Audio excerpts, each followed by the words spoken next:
Eu nunca sei o que deixo para o outro. Eu nunca sei o que levo do outro. O sentido da vivência só vai vir muito tempo depois. A lembrança, ela só vai se abrir para ver o que a gente aprendeu com ela muito tempo depois.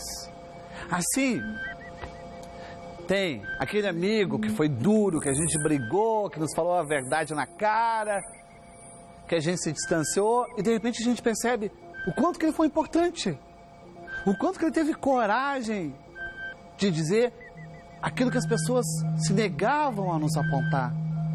Ou uma mãe que teve uma educação rígida, a gente percebe como ela nos fez bem. Ou de repente, um amor que a gente pensava que era uma pobreza, uma miséria, entende que é uma forma de amar e uma forma honesta de amar. Tudo o que a gente dá, ou oferece, ou recebe do outro, a gente vai descobrir o inventário muito tempo depois. Conectar-se com os próprios pensamentos e emoções é exercício dos mais produtivos. Minha amiga Marta Medeiros, mostrando que a gente demora para se conectar com o sentimento, com a experiência, para fazer um balanço, um julgamento daquilo que é importante, daquilo que é valioso e para perceber o que realmente ficou dentro da gente. Bem-vindo à máquina!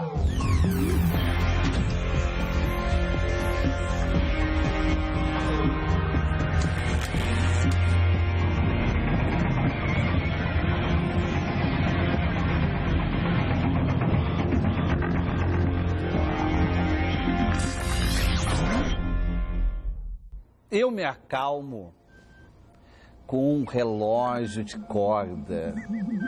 Tem que ser aquele relógio de corda extremamente barulhento. Eu gosto de dormir com esse som ritmado. Ventilador velho, melhor coisa que tem, acalma. Eu prefiro muito mais ventilador velho do que o ar-condicionado. Ventilador velho tem o som físico, material. Alguma coisa que pode dar um tapa para ficar melhor ou para ficar pior. É muito melhor. Geladeira velha, aquele som de estômago da geladeira. É uma maravilha. Isso me acalma porque eu sinto que as coisas em casa participam do meu sono. É tão ruim quando tudo parece que está anestesiado, Lexotan, Rivotril, silencioso. Parece que vai acontecer uma coisa de ruim. Eu gosto desses barulhos que são vigília, que me cuidam. Barulhos que são uma cantiga de ninar para quem sabe ouvir.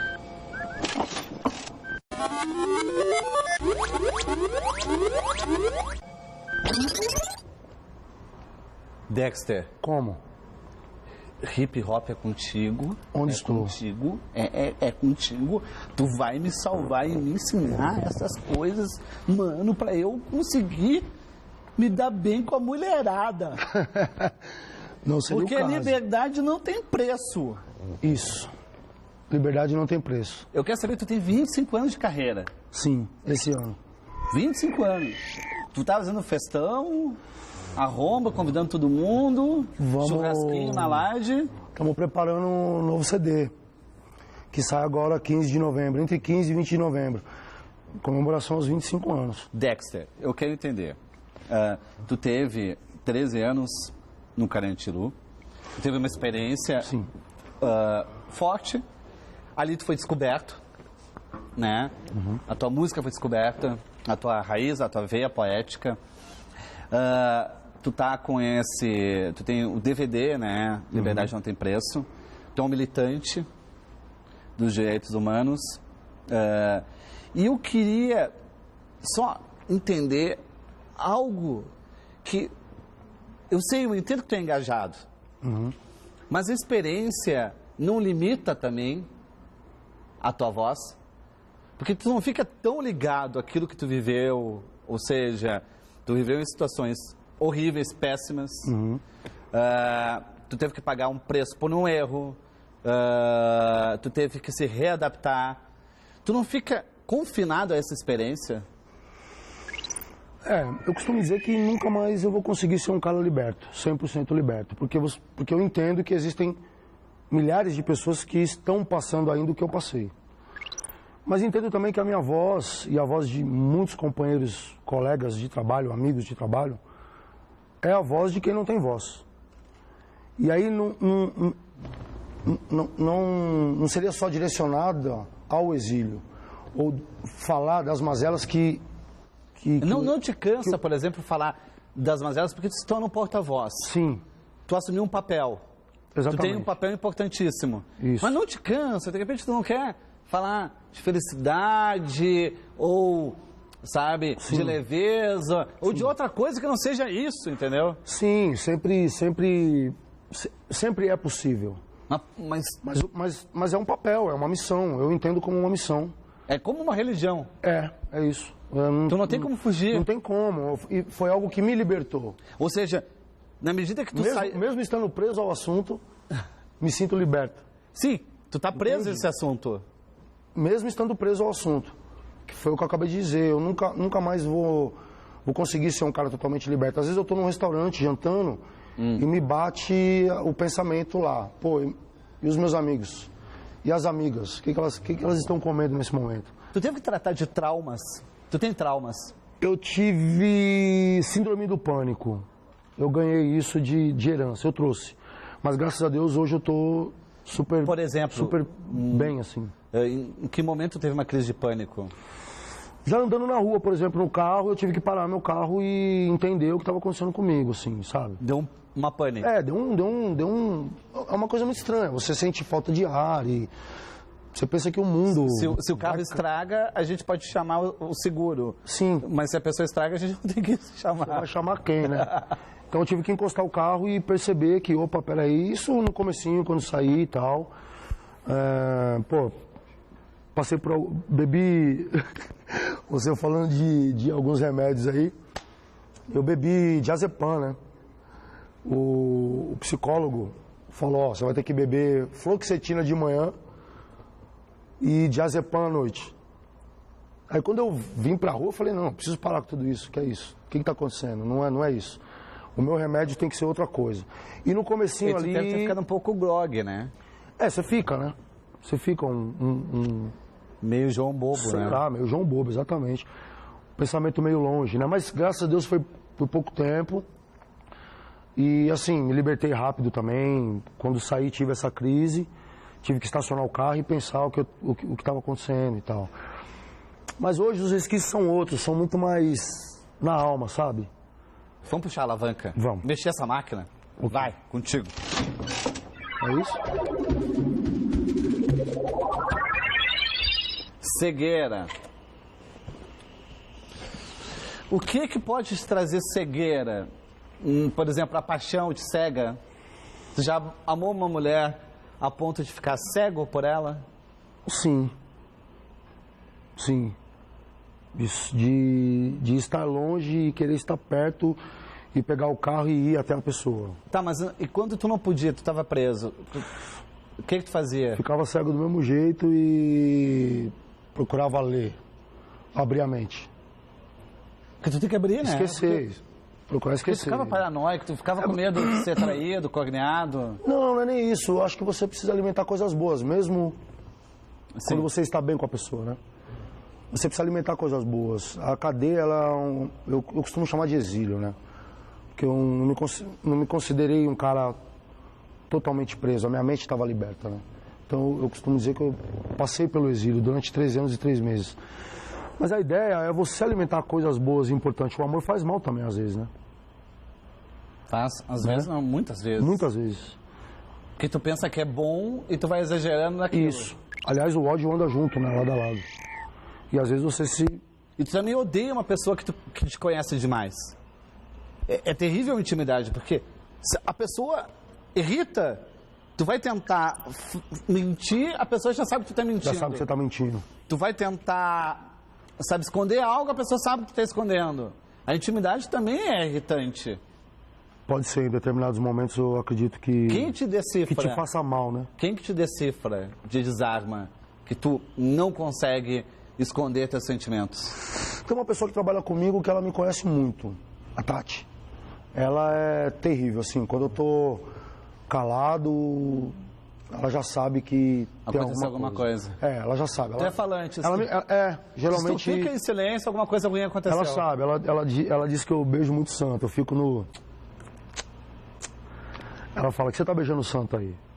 A Tati me conhece muito bem, muito bem. É uma pessoa assim que eu tenho um grande carinho. E só de me olhar ela já sabe o que tá acontecendo, o que tá pegando. Na medida em que tu encontrou na música, eu acho que essa tua pátria, já que tu estava no exílio. Sim. Tu encontrou na música tua pátria. A liberdade, né? O que tu pretende conseguir com a música em termos de desafio? No mercado que ainda o hip hop, ele é muito influenciado por fora. Sim. Né? Em termos de tendências, de manias, de, sabe, moda, comportamento. Sim. A gente não tem uma raiz eminentemente brasileira.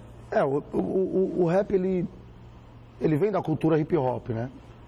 E que não nasceu aqui. Mas eu costumo dizer que ela é enraizada no mundo todo, né? Eu costumo dizer que é uma música que reúne as pessoas para falar de diversos assuntos. Entre eles, a política, o racismo, enfim, o desespero das pessoas, a ação da polícia na periferia, a ação dos governantes no Brasil, coisas do mundo. É uma música que realmente retrata uma realidade a qual vivemos. E é uma música definitivamente, sem sombra de dúvidas, que fala de tudo aquilo que o povo gostaria de falar e infelizmente não é dado voz. O rap é isso. É a voz de quem não tem voz. O que é, máquina? O que acontece? O que só eu vejo, você vê. Mr. X, before we begin our discussion tonight, the black Muslims, hate-mongers, would you mind... Por que esse filme é tão importante pra ti? Malcolm X, Malcolm X. Eu acho que não é só importante pra mim, sabe? Esse filme mudou a minha vida. Depois do filme, depois de assistir pela primeira vez no cinema aí na Consolação, quando chegou no Brasil, eu devo ter assistido mais umas 10 vezes. E o livro li mais umas 6, 7 vezes. É muito importante. A história do Malcolm, e assim, não só para o Dexter, mas para todos os negros e negras do mundo. O Malcolm passou ali pelo exílio também. E lá conheceu o Islã. E se tornou um dos caras mais interessantes que eu conheci. Porque o Islã, ele traz um rigor, uma disciplina. Disciplina, exatamente. Ele se tornou um cara muito disciplinado e focado no objetivo de mudar o pensamento dos irmãos e das irmãs, sabe? Que não sentiam orgulho de ser quem são. E isso acontece até hoje. Então o Malcolm, a história do Malcolm, ela vai servir para qualquer momento, para qualquer instante. Para os negros. Qual que é a frase dele que te marca, assim, que a ferro e fogo a tua alma? Tem uma frase dele que diz assim: as únicas pessoas que realmente mudaram a história foram aquelas que mudaram o conceito dos homens a respeito de si próprio. Isso é magnífico. Isso é magnífico. São as únicas pessoas que realmente mudam a história. São aquelas que mudam o conceito dos homens a respeito de si próprio. O rap é isso. O hip hop é isso. Tem que ter um impacto existencial antes de qualquer outro impacto. É isso. Você tem que passar por uma experiência muito profunda, né, meu, para poder dizer uma frase dessa, entendeu? Acho que o exílio trouxe essa sagacidade pro Malcolm, né? E a partir daí ele se tornou um líder extremo, inteligente, um cara que eu admiro muito, assim. As pessoas, os jornais hoje em dia, eles pregam a política do quê? Do medo. Então tá todo mundo gritando por justiça. Se o Maluf se candidatar, ele vai ganhar, porque ele sempre, o negócio dele é colocar a rota na rua. Ele vai ganhar, mano.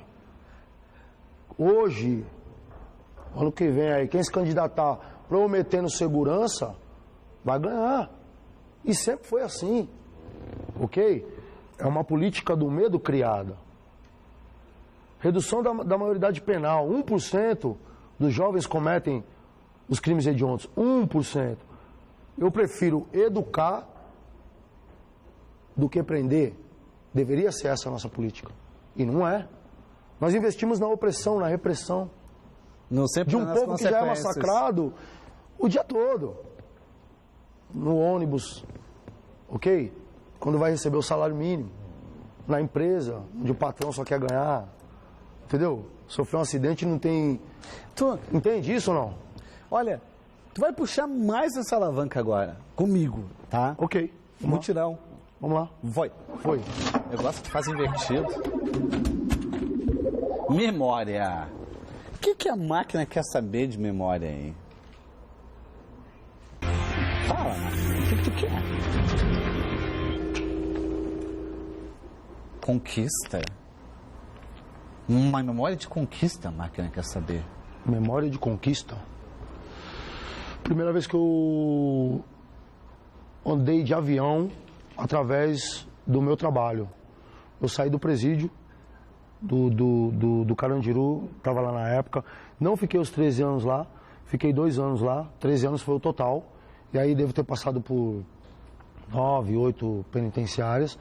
Existe um rodízio de preso, né? Eu costumo dizer que são os presos que enxergam um palmo além do nariz. Existe esse rodízio aí. Esse preso que enxerga um palmo além do nariz não pode ficar muito tempo num lugar, só que ele pode causar uma revolução, né, mental nas pessoas, e isso é perigoso para o sistema.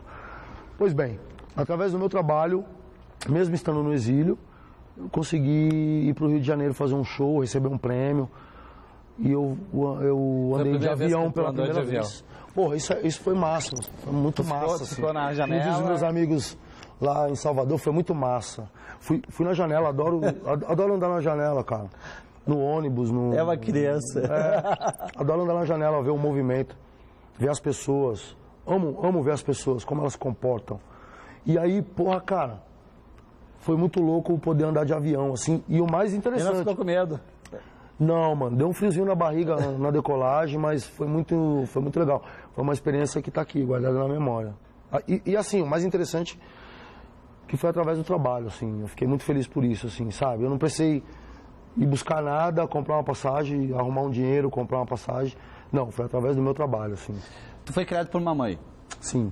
A maior parte das famílias é tradicionalmente criada por uma mãe, né? Enquanto o pai não tá... Sim, o pai é muito ausente, trabalha, ou então some, na maioria das vezes. Principalmente na periferia. Eu quero saber, o que trouxe essa experiência para ti? Tu estudou mais sensível, tu é mais maternal, sabe? Tu é mais protetor? Sou bastante emotivo. Das mulheres? Sim. Tenho meus arranca-rabo, né, também, com as mulheres. As mulheres são ferrenhas, né, também, né? Às vezes eu sou obrigado a gente discute, né? Claro, sempre com ética, com respeito, mas a gente discute. Tu gosta de discutir? As mulheres, eu gosto de conversar com elas, eu aprendo muito com elas. Mulher é a luz do mundo, né? E a minha mãe me ensinou isso, eu vi isso na minha mãe, né? A criação com a minha mãe foi muito difícil, porque ela queria me proteger muito, né? E não dá pra você querer proteger muito uma pessoa que... Pô, minha mãe saía às 5 horas da manhã pra trabalhar e eu ficava ao Deus da lá na favela do Calux, né, meu? Então como você vai proteger muito, né? Minha mãe varria a rua na rua. E quando ela chegava, eu estava na rua, peão, soltando pipa, e ela me chamava, ela tesourava a minha brincadeira. Então, a minha infância foi um pouco complicada com a minha mãe, assim, sabe? Mas, quando fui preso, quando fui pro exílio, fiquei um bom tempo sem ver minha mãe, 5 anos. Eu não queria que minha mãe me visse naquela condição. E foi quando eu comecei... Que é uma vergonha natural, né? Exatamente. E foi nesse período que eu comecei a entender o porquê que minha mãe me tratava daquele jeito. Ou seja, minha mãe, alagoana, foi criada por uma família ferrenha também, e ela só queria, ela transportou a criação dela para a minha, né? Ela queria me criar do jeito que ela foi criada. Mas não dá, são mundos diferentes, ela foi criada lá no Nordeste, tal, aquela coisa toda. Pô, não dá para você querer criar uma criança da mesma maneira ali na favela do Calux, em São Bernardo do Campo. É outra fita, é outra ideia. Mas a minha mãe no bom sentido da palavra, era uma pessoa ignorante. Foi aí que eu entendi. Minha mãe estudou até a 2ª série. Ela deu o que podia dar. Ela deu o que podia dar. Foi aí que eu entendi esse amor sublime. E hoje eu tenho músicas que eu falo que são dedicadas à minha mãe, sabe? E a minha mãe é uma grande mulher. Ela me pegou para criar com menos de 1 mês de idade, né? Uma outra família não teve condição e tal, e ela pegou. Ela já tinha 2 filhas, já era viúva e trabalhava em casa de família na época. E depois que ela me pegou para criar, que ela foi varrer ruas. Varreu ruas durante 17 anos para me criar. Minha mãe é meio heroína, né, meu? E ela me ensinou como tratar as pessoas, em especial as mulheres, claro. Entender que a mulher é a luz do mundo, né? E que precisa ser reconhecida como tal. E entendeu? é tocante isso que tu está falando, que ela deu o que podia dar. Às vezes a gente entende que a pessoa está sonegando, que ela não está dando porque ela não quer. Na época da minha adolescência, eu acho até que era isso que me fazia ter os conflitos com a minha mãe.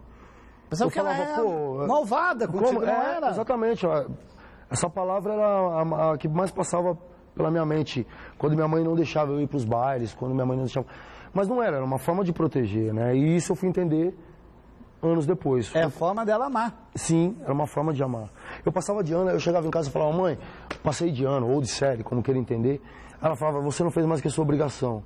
Ela estava certa, mas eu esperava um abraço, porque quando eu saía da escola, pô, eu via os amiguinhos saindo e tal, as amiguinhas, os pais estavam lá esperando os meus amiguinhos para poder abraçar na hora e beijar na hora. E minha mãe estava varrendo rua, né, meu? E aí eu chegava em casa super feliz, falava, pô, a hora que minha mãe chegar, vou falar para ela que eu passei de ano. Ela chegava cansada, carregando uma sacola assim, cheia de frutas que ela tinha pego na feira, que ela trazia e tal.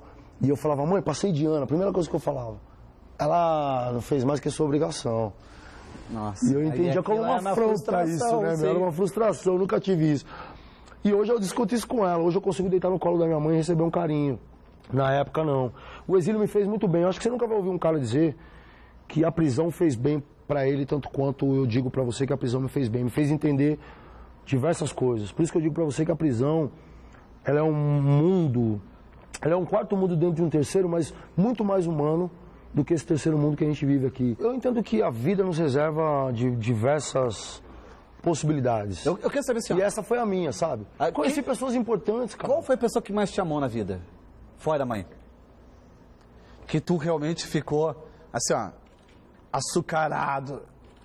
Mas você tá falando do quê? De um amor pode ser um amor fraterno? Pode. As minhas irmãs, por exemplo. Me cita. Uma das me ama ao quadrado, assim, sabe? Como assim? A Rainilda. É uma irmã que eu tenho muito mais convivência, muito mais... O que ela faz aí pra te mimar? Ela ia, por exemplo, ela que me visitava antes da minha mãe descobrir que eu tava lá, ela que me visitava. Tadinha, ela saía do sul de Minas, Itapeva, e ia me visitar lá em Atibaia, assim. E ela conseguia me falar de coisas importantes, de coisas boas, mesmo naquele lugar. Mesmo depois dela ter passado por uma revista, que é injusta pra caramba, o parente do preso, a esposa do preso, o filho do preso, quando ele vai visitar o ente, ele sofre tanto quanto... acho que ele sofre muito mais. Parece que o Estado falou pro carcereiro, ó, você tem que fazer o parente do preso sofrer, meu. Ele tem que sofrer também. O parente sofre pra caralho. Então, mesmo depois de todo o sofrimento, de tirar a roupa, de abaixar, de levantar, que é ridículo isso, né? Ela entrava com um sorriso no rosto, nos lábios, me abraçava e falava, pô, meu irmão, que bom que você tá bem, e também ela fazia um papel de mãe como irmã, que muitas vezes, né, o irmão é o pai provisório. Isso. A mãe sai para trabalhar, a irmã fica cuidando dos mais novos. E no meu caso foi assim também. A máquina precisava de um óculos, né?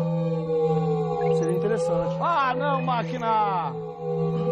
Ela está se desligando, contagem regressiva terminou. Teu recado final, Dexter. Mantenham-se vivos. Adorei estar aqui com vocês, um grande programa. Você é um cara muito sábio. Adorei estar aqui. Mantenham-se vivos. Sucesso. Obrigado. Tamo junto. Paz a todas as favelas do Brasil. Beijos. Não manda beijo? Beijo no coração. Tamo junto.